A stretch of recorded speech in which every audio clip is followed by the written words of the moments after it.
Bom dia, graça e paz de Cristo. Bom dia. Deus seja louvado para todo sempre. Glória a Deus. Eu quero te saudar com a paz do Senhor Jesus. Aqui quem fala com vocês é o pastor Everton Gregório, da comunidade evangélica Salvando Vidas. Louvado seja o nome santo do nosso Senhor. Eu quero compartilhar com vocês uma breve reflexão. Que o Espírito Santo ministrou ao meu coração nessa madrugada de sábado para domingo. Eu quero compartilhar com você essa reflexão, essa mensagem, uma breve mensagem, uma breve reflexão que se encontra registrada na primeira epístola do apóstolo Paulo aos Tessalonicenses. Primeira epístola do apóstolo Paulo aos Tessalonicenses, capítulo 4, versículo 1 ao versículo 8. Deus seja louvado e glorificado para todo sempre, em nome do Senhor Jesus.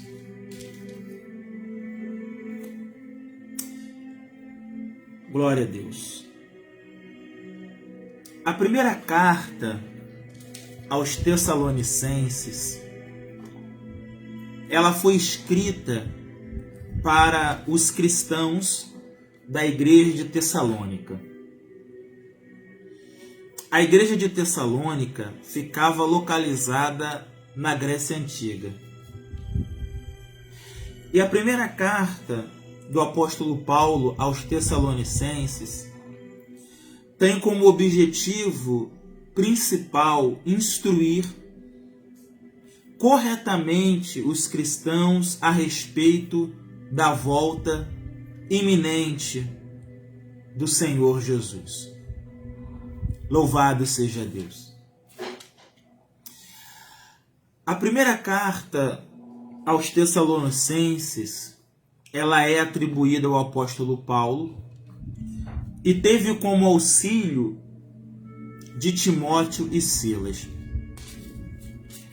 Ao longo dos seus 5 capítulos, podemos observar que o apóstolo Paulo, ele demonstrava um carinho, um amor, um cuidado muito grande com relação aos cristãos que viviam na cidade de Tessalônica.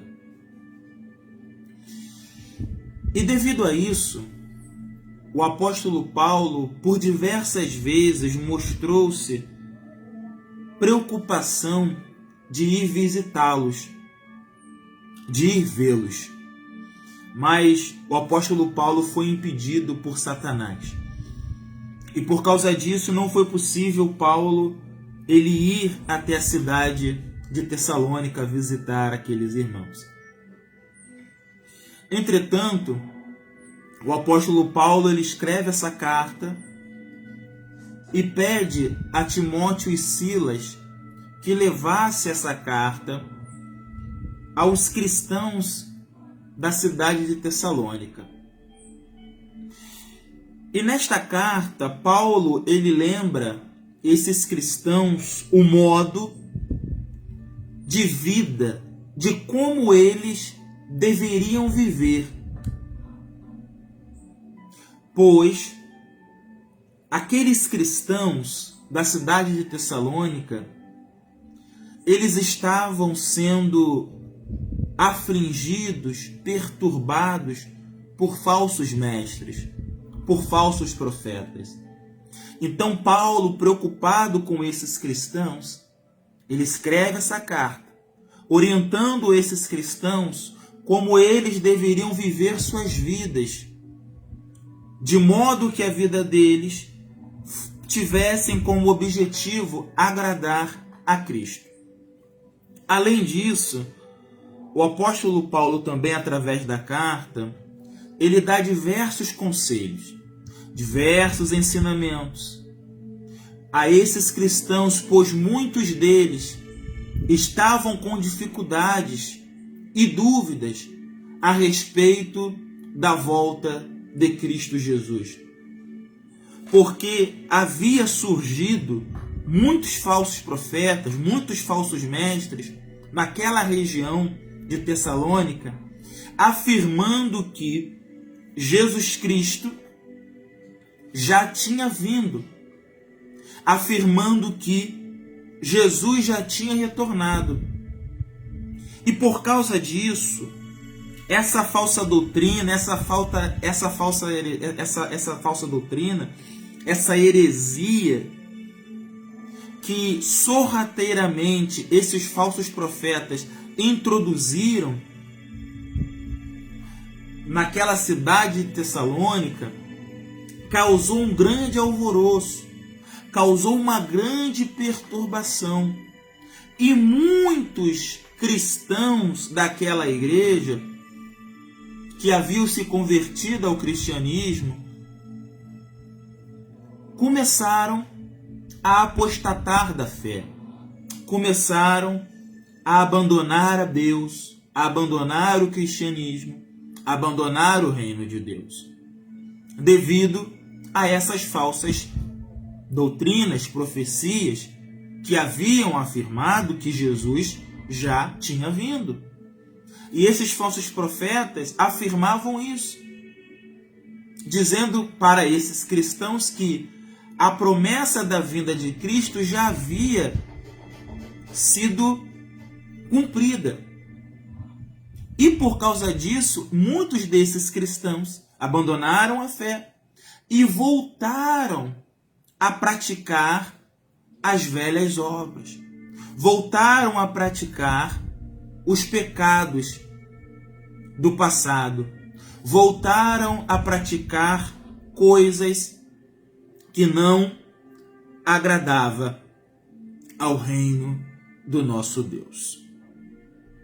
Louvado e engrandecido seja o santo nome do Senhor Jesus. Então, o apóstolo Paulo, imbuído dessa preocupação, ele, através dessa epístola, ele incentiva esses cristãos, os exortando a mantiverem-se, os exortando a se manterem na fé no Senhor, mesmo com as perseguições que eles estavam sofrendo pelos falsos profetas.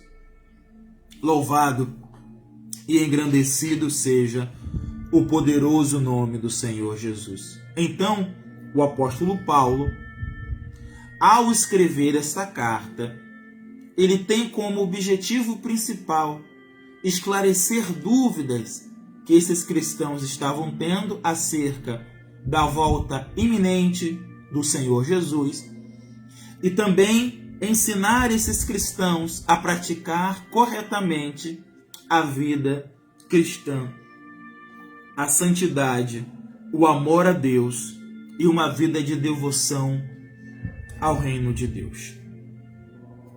Dito isto, meus amados e queridos irmãos, ao lermos e examinarmos todo esse contexto histórico-cultural da primeira carta do apóstolo Paulo aos Tessalonicenses, nós podemos observar que muitos dos problemas que esses cristãos estavam vivendo naquela cidade são os mesmos problemas que nós cristãos estamos vivendo no mundo da pós-modernidade. Assim como aqueles falsos profetas estavam ensinando, pregando falsamente que Jesus haveria de vir, e outros falsos profetas pregavam que Jesus não haveria de vir, podemos observar que nesse mundo de pós-modernidade que nós estamos vivendo, muitas pessoas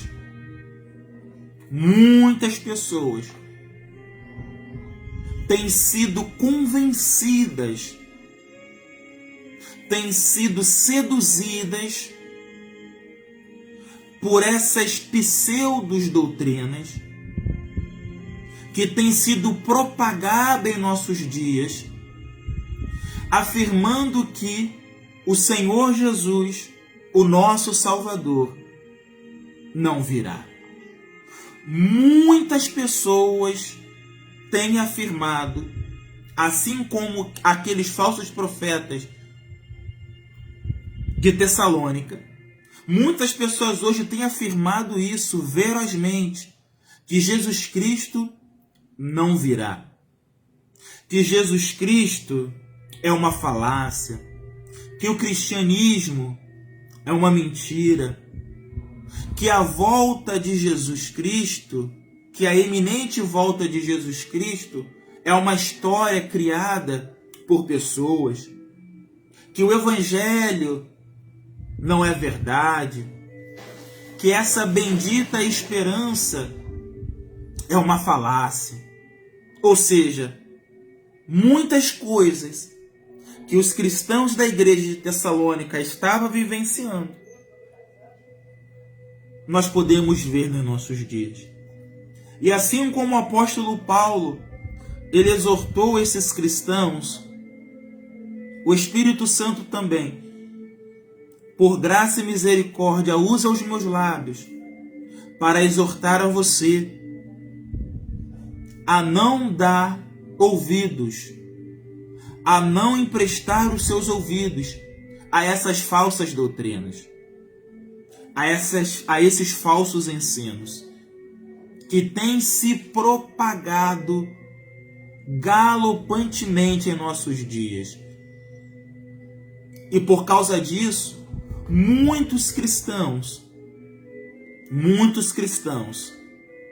têm abandonado, se apostatado, se divorciado do cristianismo, apostatado da fé em Cristo, abandonado o reino de Deus e têm voltado a praticar as obras da velha natureza. E eu convido a você, meu amado e querido irmão, com o objetivo de fortificar e fortalecer a sua fé na pessoa gloriosa de Jesus, eu te convido a ler comigo 1 Tessalonicenses capítulo 4, versículo 1 ao 8, que afirma o seguinte: finalmente, irmãos, a minha tradução, a versão da minha Bíblia é a NAA. Talvez possa ficar um pouquinho diferente da tradução da Bíblia dos irmãos, porque muitas pessoas utilizam a Bíblia revisada, corrigida, mas apenas algumas palavras são diferentes, mas o objetivo, o propósito, a finalidade é o mesmo. Diz assim, 1 Tessalonicenses 4. Como diz o título dessa pregação, dessa mensagem, a vida que agrada a Deus. Diz assim: finalmente, irmãos, pedimos a vocês e os exortamos no Senhor Jesus, que assim como aprenderam de nós a maneira como devem viver e agradar a Deus, e efetivamente o estão fazendo, vocês continuem progredindo cada vez mais, porque vocês sabem quantas instruções demos a vocês da parte do Senhor Jesus, pois a vontade de Deus é a santificação de vocês, que se abstenham da imoralidade sexual, que cada um de vocês saibam controlar o seu próprio corpo em santificação e honra, não com desejos imorais como os gentios que não conhecem a Deus. E que nesta matéria ninguém ofenda nem defraude o seu irmão, porque contra todas estas coisas, como antes já avisamos e testificamos, o Senhor é o vingador. Pois Deus não nos chamou para a impureza, e sim para a santificação. Portanto, quem rejeita estas coisas, não rejeita uma pessoa, mas rejeita o próprio Deus, que também dá o seu Espírito Santo a vocês. Ao nós lermos 1 Tessalonicenses capítulo 4, nós podemos observar que o apóstolo Paulo, ele tinha um sentimento de grande preocupação para com esses irmãos. Por quê?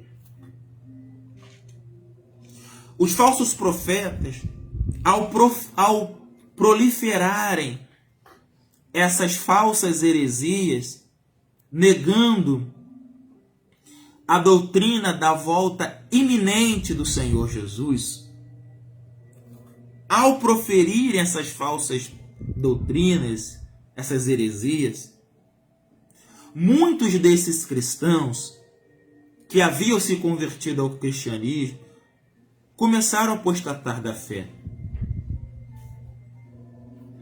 E por causa disso, esses cristãos voltaram a praticar as mesmas obras da velha natureza. A cidade de Tessalônica, ela era uma cidade muito rica, muito importante na Ásia Menor. Ela era um porto. E um outro detalhe muito curioso dessa cidade é que ela era regada de promiscuidade, regada de prostituição, de idolatria, de orgia. Muitas pessoas que moravam nessa cidade cultuavam deuses, cultuavam a divindades gregas, mitológicas. Então isso era muito característico dessa cidade, né? Isso era muito notório, visível. Assim como Sodoma e Gomorra, a cidade de Tessalônica era assim, uma cidade muito promíscua, muito devassa. Devido a ela ser um porto muito rico, muito importante, então muitas pessoas de outras cidades, religiões da Ásia Menor, transitavam naquela cidade de Tessalônica. E ali a cultura grega, mitológica, ela foi se desenvolvendo naquela cidade. E uma prática muito comum dos tessalônicos era cultuar, através da prostituição do corpo, a deuses mitológicos. E muitos desses cristãos que haviam se convertido ao cristianismo haviam abandonado essas práticas promíscuas, haviam abandonado essa idolatria a divindades mitológicas, haviam abandonado a essas práticas imundas para servir a Jesus por convencimento da obra do Senhor Jesus. Mas após esses falsos profetas proliferarem vorazmente que Jesus já havia voltado, esses cristãos então começaram a apostatar-se da fé, porque muitos deles pensaram assim: se Jesus já voltou, qual é a razão ou objetivo de eu ainda permanecer no Evangelho?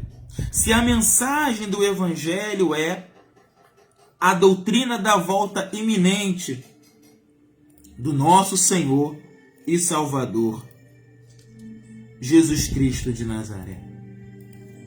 Então, ao nós depararmos e examinarmos o capítulo 4, podemos observar que o apóstolo Paulo, ele é muito enfático ao exortar os cristãos a viverem de uma maneira, de um estilo de vida que agrada ao nosso Deus. Veja que o apóstolo Paulo, ele é muito enfático ao afirmar no versículo 1: finalmente, irmãos, pedimos a vocês e os exortamos no Senhor Jesus, que assim como aprenderam de nós a maneira como devem viver e agradar a Deus, e efetivamente o estão fazendo, vocês continuem progredindo cada vez mais. Louvado seja o nome do Senhor Jesus. Ou seja, nós estamos vivendo num período da pós-modernidade que é muito crucial. Muitas pessoas têm afirmado pelo mundo afora que a doutrina da volta iminente de Jesus é uma falácia, é uma mentira. E assim como o apóstolo Paulo, eu sou boca de Deus para a tua vida, de afirmar a você o seguinte: não dê ouvidos a essas falsas doutrinas que têm se proliferado no mundo.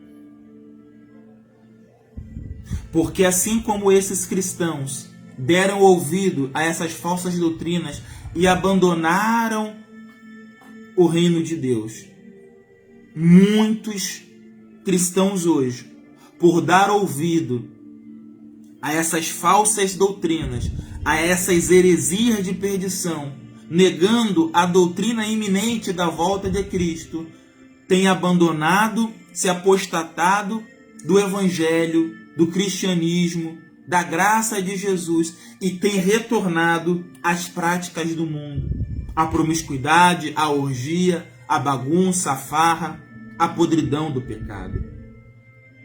Meus amados e queridos irmãos, e hoje o Espírito Santo, através das Santas Escrituras, exorta-nos, a você e a mim, a não dar ouvidos às doutrinas falaciosas, às doutrinas de demônios, às falsas doutrinas que têm se proliferado no mundo, negando a volta iminente do nosso amado e Senhor Jesus Cristo. Louvado seja o nome do Senhor Jesus. Versículo 2. Porque vocês sabem quantas instruções demos a vocês da parte do Senhor. Pois a vontade de Deus é a santificação de vocês, que se abstenham da imoralidade sexual. Que cada um de vocês saibam controlar o seu próprio corpo em santificação e honra, não com desejos imorais como os gentios que não conhecem a Deus. E que nesta matéria ninguém ofenda nem defraude o seu irmão, porque contra todas estas coisas, como antes já avisamos e testificamos a vocês, o Senhor é vingador. Nós podemos observar nos versículos 2, 3, 4, 5, 6, que o apóstolo Paulo exorta esses cristãos a respeito da vontade de Deus para a vida deles. O apóstolo Paulo diz que a vontade de Deus para a vida desses cristãos era uma vida de santificação ao Senhor. Uma vida de santificação ao Senhor. E essa vida de santificação ao Senhor, que o apóstolo Paulo exorta a esses cristãos, ela afirma que deve se abster da imoralidade sexual. Que cada um saiba controlar o seu próprio corpo, não com desejos imorais, como os gentios que não conhecem a Deus. Por que o apóstolo Paulo ele falou isso? Como eu havia explicado para os irmãos anteriormente, que esta cidade de Tessalônica era uma cidade muito promíscua, muito devassa, profana, idólatra, As pessoas idolatravam a ídolos, a imagens da mitologia grega. As pessoas utilizavam o corpo como forma de adoração a essas imagens, através de promiscuidade, de moralidade sexual. Então o apóstolo Paulo, ele exorta e lembra esses cristãos que o propósito de Deus para a vida deles é a santificação. E a santificação exige que cada um de nós saibamos controlar os nossos corpos em santificação e honra ao Senhor, não com desejos morais, como fazem os pagãos. O que o Espírito Santo de Deus está falando conosco através dessa palavra? Hoje nós também, meus amados e queridos irmãos, estamos vivendo num mundo, principalmente aqui na nossa cidade do Rio de Janeiro, cheia de promiscuidade, de devassidade, de orgia, cheio de práticas idólatras. Ou seja, se nós formos analisarmos a cidade de Tessalônica e fazermos a comparação com o nosso país, com a nossa cidade, com a sociedade que a gente vive, é muito parecida. Por quê? Porque as coisas, elas apenas se repetem. Veja que a mensagem que Deus deu a Paulo para ministrar a esses cristãos, essa mensagem é viva e eficaz também para nós que vivemos nesse mundo de pós-modernidade. E o que o Espírito Santo está nos exortando hoje? Que você e eu, que cada um de nós, venhamos ter um estilo de vida que agrade a Deus, a fim de que o nome de Deus seja glorificado através das nossas vidas e não defamado, como fazem muitos. E a outra coisa que o Espírito Santo de Deus está nos exortando através das Santas Escrituras, que a vontade de Deus para a vida, para as nossas vidas, é a santificação. E a santificação inclui abster-se de todas as práticas imorais, da promiscuidade, da mentira, da orgia, da glutonaria, da bebedice, da feitiçaria, da desonestidade, da maledicência, da ira, da inveja, do orgulho, da avareza. Ou seja, o Espírito Santo está nos exortando que nós devemos santificar as nossas vidas, os nossos corpos ao Senhor, a fim de agradarmos a Deus, para que as pessoas que ainda não servem a Deus, através de nós, glorifiquem a Deus que está nos céus, devido ao nosso comportamento de santificação ao Senhor. Louvado e engrandecido seja o nome do Senhor.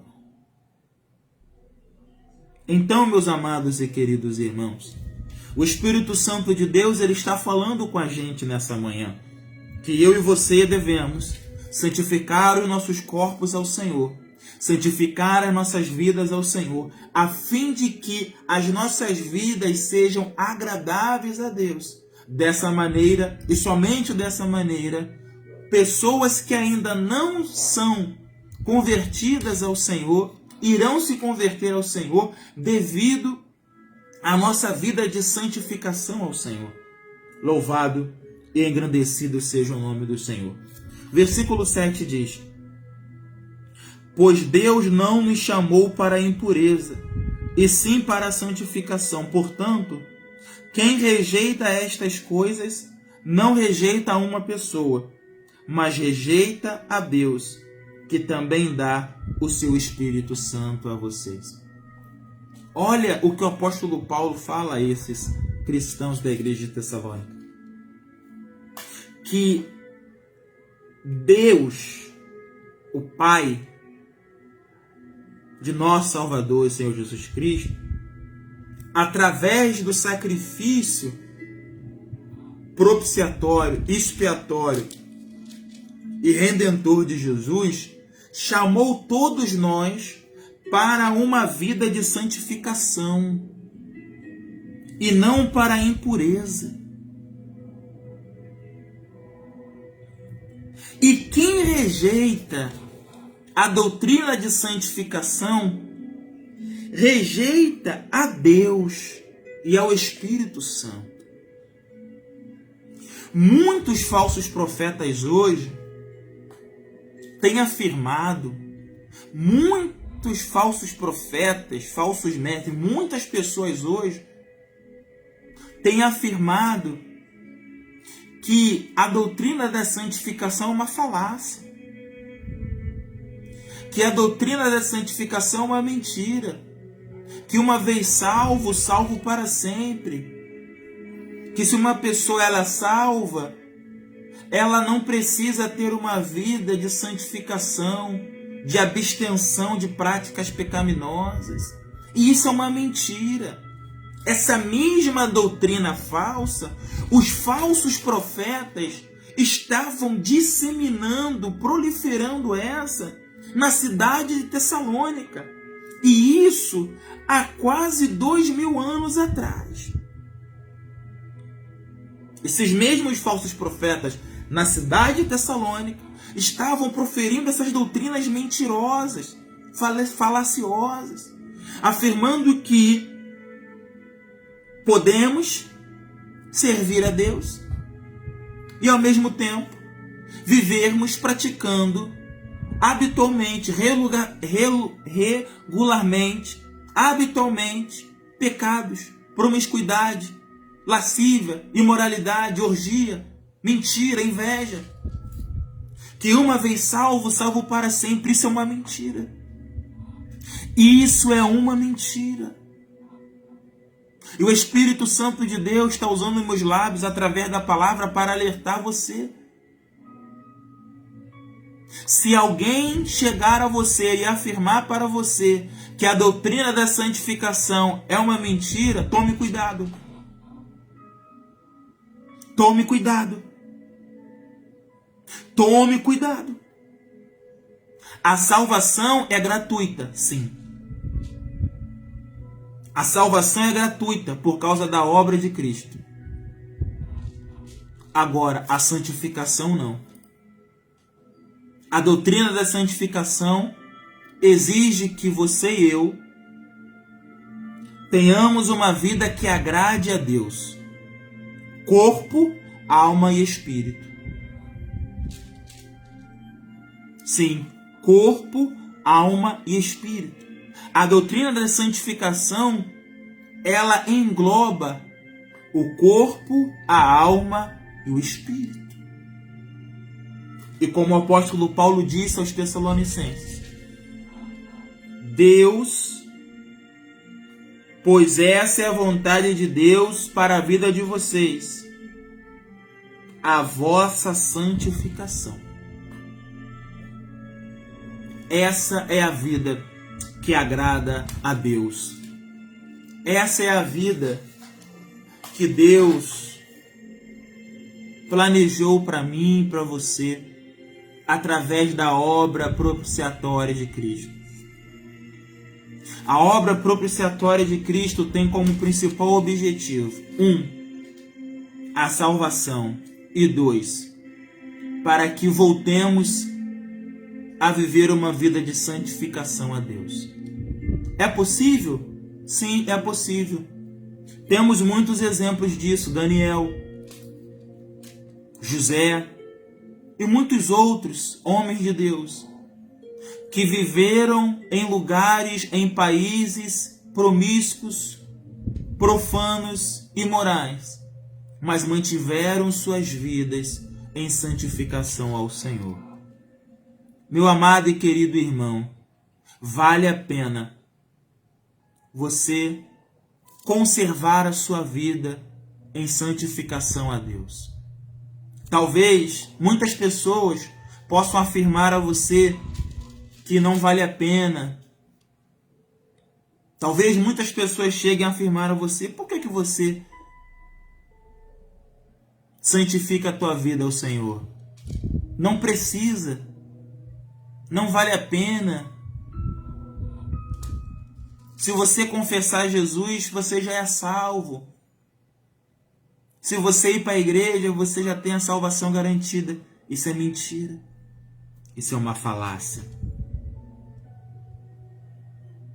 Deus chamou você e eu para uma vida de santificação. Glória a Deus. Que Deus abençoe a sua vida, a sua casa, o seu lar, a sua família. Que Deus abençoe você rica e abundantemente. Que Deus lhe dê a você um domingo de paz, de bênção, de vitória. Guarde essa palavra no seu coração. Deus chamou você para uma vida de santificação. Graça e paz. Deus te abençoe.